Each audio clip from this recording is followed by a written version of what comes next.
Hello students, आज हम सब इस वीडियो में देखेंगे क्लास 9th के इंग्लिश बुक जो कि पैनोरमा है पार्ट 1। इसका फर्स्ट चैप्टर धर्मयुद्ध। ठीक है, तो चलिए इस धर्मयुद्ध को हम लोग स्टोरी को याद करते हैं। उससे पहले हम कुछ वर्ड मीनिंग लिखे हैं। इसी चैप्टर का वर्ड मीनिंग है जो आपको मैं दिखा देता हूँ, बता देता हूँ।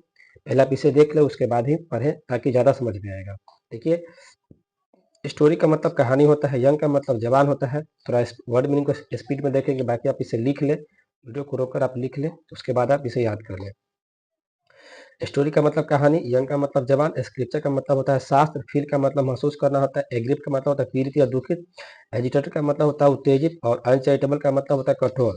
ऑर्थोडॉक्स का मतलब होता है रूढ़िवादी, एटीट्यूड का मतलब रवैया होता है, सोसाइटी का मतलब जवान, रिपीटेडली मतलब होता है बार बार, और पेरेंट्स का मतलब होता है माता पिता, राइट मतलब अधिकार होता है, आइडेंटिटी मतलब पहचान होता है, डिफरेंट मतलब अलग होता है, और डार्लिंग मतलब प्रिय होता है, बेस्टो मतलब देना होता है, फॉर योर सेक मतलब तुम्हारे लिए, लिंक्ड मतलब जुड़ा हुआ। इस चैप्टर में हम लोग इसको पढ़ेंगे भी, इसका वर्ड मीनिंग को भी देख रहे हो, इसका क्वेश्चन आंसर भी हम लोग अभी करेंगे। ठीक है, तो वीडियो को पूरा देखें। ठीक है, तो लिंक मतलब जुड़ा हुआ, चेरिश मतलब संजोना या पालना होता है, बॉन्ड मतलब संबंध या बंधन होता है, लेन मतलब उधार देना, सेंसस मतलब मुक्तापूर्ण होता है। ठीक है, आगे से हम लोग देखेंगे हेल मतलब नरक होता है, इनजस्टिस मतलब अन्याय, और कंसिडर मतलब मानना होता है, बार्गेनिंग मतलब क्या होता है सौदेबाजी, और ह्यूमन रेस मतलब मानव जाति, और सेंस मतलब बिना, और वेनेटेड मतलब होता है सम्मानित। ठीक है, सेट मतलब साधु पता ही होगा आपको, इमोटर मतलब चरित्र, और मानसन मतलब आवारा होता है।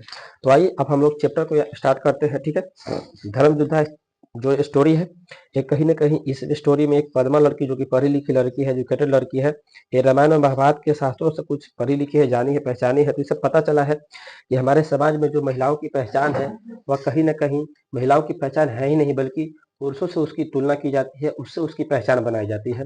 तो इसी चीज को डिस्कस किया गया है इस स्टोरी में कि आखिर महिलाओं की पहचान समाज में क्यों नहीं है, हमेशा उसकी पहचान एक पुरुषों से क्यों जुड़ा रहता है। तो आइए इस स्टोरी को हम लोग शुरू करते हैं, जिसमें से पद्मा नाम की लड़की अपनी माँ से कहती है, mother what is the identity of women. माँ कहती है, what is the identity of women. माँ, हम लोग महिलाओं की पहचान क्या है। पद्मा कहती है कि महिलाओं की पहचान क्या है। तो माँ कहती है, what do you ask that, ये तुम क्या पूछती है। माँ कहती है, what do you ask that, ये तुम क्या पूछती है, कैसा सवाल, बेहुदा सवाल करती है। पद्मा कहती है कि माँ, महिलाओं की पहचान क्या है। तो माँ कहती है, कैसा सवाल है, क्या पूछती है तुम। तो इस तरह देखते हैं। फिर पद्मा कहती है, how I am different from others, हम सब अलग कैसे हैं। How I am different from others, मैं दूसरों से अलग कैसे हूँ। पद्मा कहती है। तो माँ कहती है, you are my daughter, our only child, and your darling father, your father darling. तुम मेरी बेटी हो, तुम मेरी इकलौती बेटी हो, और तुम अपने पापा की प्रिय हो। अलग कैसे हो गई। फिर पद्मा कहती है, father care more for money than for me, पापा जो है वो पैसा को ज्यादा हमसे लगाव है, वो पैसा को ज्यादा प्यार करते हैं हमसे। It takes a heart to bestow love, उनको पैसों से ज्यादा लगाव है, वो हमसे ज्यादा केयर तो पैसों ही करते हैं। फिर आप तो कैसे कह रहे हो कि मैं उनका प्रिय हूँ।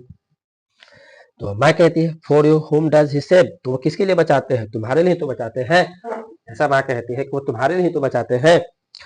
ही does all his only for your sake, ये सब तुम्हारे लिए करते हैं। ठीक है, you should not think that I have no heart, तुम्हें ऐसा नहीं सोचना चाहिए कि हमें तुमसे लगाव नहीं है, फिर हमें तुमसे प्यार नहीं है।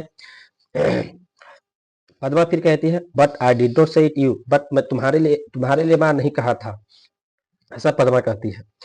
फिर माँ कहती है, I am not in any way, I am not in any different from him, मैं कहीं से भी किसी भी एंगल से उनसे अलग नहीं हूँ। ठीक है, जिनका जितना उनसे लगाव तुम्हें है उतना ही मुझे भी लगाव तुमसे है। My identity the identity with him is the bond, मेरा उनसे लगाव है, मेरा उनसे जुड़ाव है, मेरा उन्हीं से बंधन है, इसीलिए हम दोनों एक ही हैं। यही बात हो ही रही थी पद्मा और माँ के बीच में कि उनके पापा इंटर कर जाते हैं, और पापा कहते हैं, what is talk about bond पद्माज मदर, पापा कहते हैं कि किस बंधन की बात हो रही है पद्मा की माँ, क्या बातें हो रही है। तो माँ कहती है, हियर इज योर फादर, ये तुम्हारे पापा हैं, ask him what ever you want I know, पूछो इनसे जो तुम मुझसे जाना चाहती है, क्या जाना चाहती है इनसे पूछो, पापा आ गए आपके। फादर भी कहते हैं, व्हाट्स इट माई चाइल्ड, क्या है मेरी बच्ची। तो माँ कहती है, she wants to know what is the identity of, माँ कहती है कि जानना चाहती है कि एक महिलाओं की पहचान क्या होती है। ऐसा पापा से मतलब फादर से कहती है पद्मा की माँ ये जानना चाहती है कि महिलाओं की पहचान क्या होती है, बताइए। फादर कहता है you will know it dear when you are married, तुम जान जाओगी बच्ची, या जान जाओगी तुम जब तुम्हारी शादी हो जाएगी, ठीक है, जब तुम मैरिड हो जाएगी तो तुम जान जाएगी कि एक महिलाओं की पहचान क्या होती है। Does married land identity to a woman, फिर पद्मा कहती है कि क्या महिलाएं किसी की उधार है, तो जो महिलाएं हैं वो की पहचान जो है किसी के ऊपर उधार है, कर्ज है, कि वो मैं जान जाऊंगा बाद में, अभी क्यों नहीं मैं जान सकती। तो मैं कहती है what is a woman without a husband, वो महिला ही क्या जिसका कोई हस्बैंड ना हो, मतलब महिला बिना हस्बैंड कुछ नहीं हो सकती है, ऐसा माँ कहती है पद्मा से। पद्मा कहती है what if one does not get married, तो फिर ठीक है, अगर एक महिलाओं की पहचान पति से होती है, पति से होता है, तो फिर उस महिला की पहचान क्या होगा, होती होगा, मतलब उस महिलाओं की पहचान क्या होती होगी जिसका शादी ही ना हो, जो लड़की अनमैरिड रह जाती है उसकी क्या पहचान होती है। तो मैं कहती है why do you always ask such senseless question, तुम इतना बेहुदा फालतू का सवाल क्यों पूछती रही है, बार बार क्यों पूछ रही है। तो पद्मा कहती है what about a woman whose husband is dead, क्या होता होगा माँ उस महिला की पहचान या उस महिला का जिसके पति मर जाते हैं, ठीक है। पद्मा ऐसा पूछती है माँ से। फिर माँ कहती है life is help for her, जिस लड़की के पति मर जाते हैं उसकी कोई पहचान नहीं बल्कि उसकी जिंदगी नरक के समान हो जाती है, ऐसा माँ कहती है पद्मा से। दैट्स इनजस्टिस, तो पद्मा कहती है कि ये तो अन्याय है। तो फिर माँ कहती है you need not talk you need not talk of justice and injustice here, तुम्हें यहाँ न्याय और अन्याय की बात नहीं करनी है, ठीक है, ऐसा पद्मा की माँ कहती है। तो फिर पद्मा कहती है व्हाई, क्यों क्यों नहीं मैं कर सकती न्याय और अन्याय की बात, मैं लड़की हूँ, मुझे जानने का हक है। तो फिर माँ कहती है over here women don't have the right to ask question, किसी महिला को यहाँ पे इस प्रकार का क्वेश्चन करने का अधिकार नहीं है। तो फिर पद्मा कहती है what right to have them, तो फिर उसकी क्या अधिकार है माँ।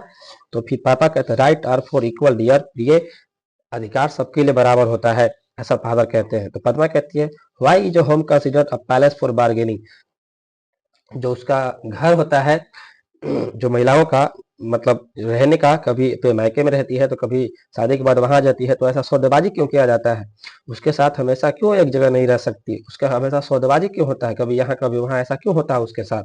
One should not live in such a palace, क्या उसके लिए एक जगह नहीं होता रहने के लिए, नहीं रहना चाहिए उसे एक जगह, ऐसा क्यों होता है उसके साथ। तो फिर फादर कहते हैं you will get the same reply to this question where you go, तुम्हें यही सवाल का जवाब मिल जाएगा जब तुम कहीं जाओगी, ऐसा पद्मा के फादर कहते हैं। फिर पद्मा कहती है but the identity of women is the identity of human race, society sense women, Padma कहती है but the identity of women, लेकिन महिलाओं की जो पहचान होती है वह मानव जाति से ही पहचान होती है, ऐसा क्यों होता है, क्या सोसाइटी उसके बिना, बेकार है, इसके बाद कहकर चुप हो जाती है। वो कहती है कि मतलब but the identity of women is the identity of human race, एक मानव जाति की जो पहचान है वो महिलाओं से पहचान होती है, लेकिन ऐसा क्यों नहीं होता है, क्या समाज उसके बिना बेकार है, ऐसा पद्मा कहती है। उसके बाद फादर कहते हैं that's why they have that marriage lend his identity, father कहते हैं दैट्स व्हाई, ऐसा क्यों, they say that marriage lend his identity, जो महिलाओं की जो शादी है उसकी पहचान ही समाज से जुड़ी होती है, ऐसा उसके फादर कहते हैं। तो पद्मा कहते हैं so if a girl does not get married she has no identity, मतलब कहते हैं जिसका मतलब उस लड़कियों की कोई पहचान नहीं होती, जिसकी कोई शादी नहीं होती। Why is that an unmarried man, जब कोई इंसान अनमैरिड होता है he venerated the call saint, तो उसे साधु के रूप में बुलाया जाता है या फिर वो साधु बन सकता है। Will an unmarried woman is called emotion अनवांसर, लेकिन जब कोई लड़की कुमार रहती है तो वह एक शराब बन जाती है, हवारा बन जाती है, कहें तो वह एक अमरनशील लड़की की तरह जिंदगी जीती है, ठीक है। ये स्टोरी था जो कि धर्मयुद्धा का था। अब आइए इसका हम लोग क्वेश्चन आंसर को देखेंगे, ठीक है। क्वेश्चन आंसर,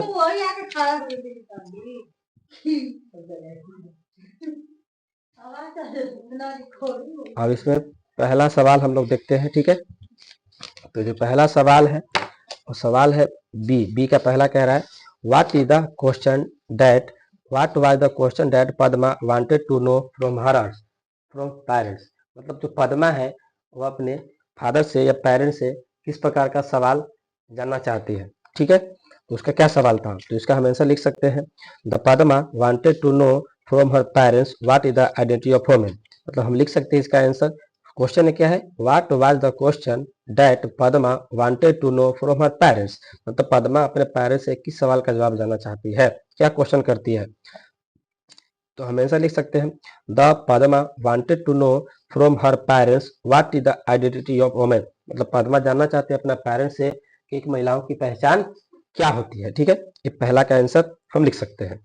दूसरा सवाल है, how many brother and sister did Padma have, जो पद्मा थी उसके कितने भाई बहन थे इसके बारे में, तो हम लिख सकते हैं, the Padma was the only child of her parents, मतलब जो पद्मा थी वो अपना पेरेंट्स के एक ही संतान थी। ठीक है, she had no brother and sister, उसके कोई भाई बहन नहीं थे। ठीक है, ये सेकंड का आंसर हम लिख सकते हैं। ठीक है, थर्ड क्वेश्चन है, why was Padma unhappy with her father, Padma अपने पापा से अनहैप्पी मतलब उदास क्यों थी, खुश नहीं थी, क्यों, क्योंकि इसका आंसर लिखे हम, the Padma was unhappy with her father because he cared more for money than for her, Padma इसलिए अपने पापा से उदास थी या फिर अनहैप्पी थी क्योंकि उसके जो पापा थे वो कहीं ना कहीं पैसों से ज्यादा लगाव था पद्मा से। ठीक है, इसीलिए तो तीसरा का आंसर हम ही लिख सकते हैं। फोर्थ नंबर है question, for whom is life hell according to Padma mother, Padma mother के अकॉर्डिंग किसका जिंदगी नरक के समान होता है, तो फोर्थ नंबर का हम लिख सकते हैं, according to Padma mother life is hell for the women whose husband is dead, मतलब पद्मा के अनुसार, पद्मा के माँ के अनुसार उसका जिंदगी नरक के समान होता है जिस महिला का पति मर जाती है, मर जाता है। ठीक है, जिस महिला के पति नहीं होते हैं, तो हम फोर्थ नंबर का सवाल का जवाब भी लिख सकते हैं। ठीक है, 5 नंबर सवाल है, what according to Padma is the identity of human race, ठीक है, पद्मा के अकॉर्डिंग जो मानव जाति है उसकी पहचान क्या होती है, इसके बताना इसका आंसर। तो 5वां नंबर सवाल का आंसर हम लिख सकते हैं, according to the Padma, Padma के अनुसार the identity of the human race is identity of the human, मानव जाति की जो पहचान है वह कहीं ना कहीं महिलाओं से होनी चाहिए, ऐसा पद्मा का कहना था। ठीक है, तो अब आगे की वीडियो में हम लोग इसका लॉन्ग क्वेश्चन आंसर को देखेंगे और जो ग्रामर का पोजीशन बचा हुआ है इसको भी देखेंगे। आज की वीडियो में इतना ही। ठीक है, अगर वीडियो अच्छा लगा हो तो इसे जरूर शेयर कीजिएगा अपने दोस्तों के पास ताकि सब कुछ पढ़ सके। ठीक है।